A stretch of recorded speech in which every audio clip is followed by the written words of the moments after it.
खुलुमबाय आंगो लोगोफोर, गोजोन मोनाबिलिनि बयनिसिमबो हामलायनाय जासिहरबाय।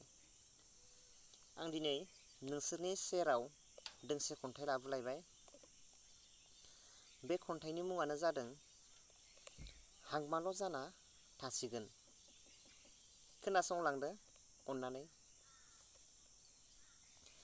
बे समायना बुहुम बिखायाव नोंखौ मोननो हास्थायनाया हांमाल' जाना थासिगोन आंनि बे हास्थायसुला गोसोआ अराय। सम सम बोहैयोल' आंनि गोरबो बिखायाव दुखुनि निजोरा नोंखौ गोसोखांना सान हर हांखुर गोसोआ। सिमांल' जाना थासिगोन नोंखौ मोननाया। गेवलांनाय बिबारा दान्दिसे मिनिखैरो मिनिना सिरियै हारसिं सिरिलांबाय।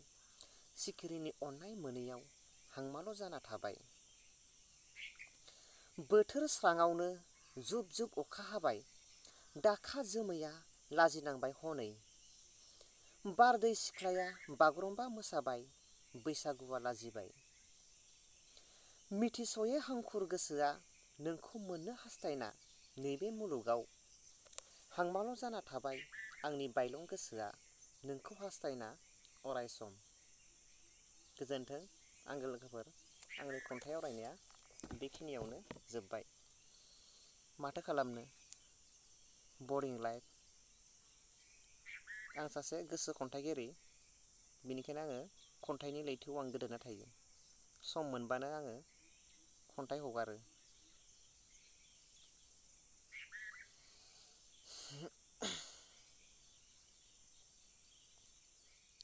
थेंक इउ स' माच लोगोफोर।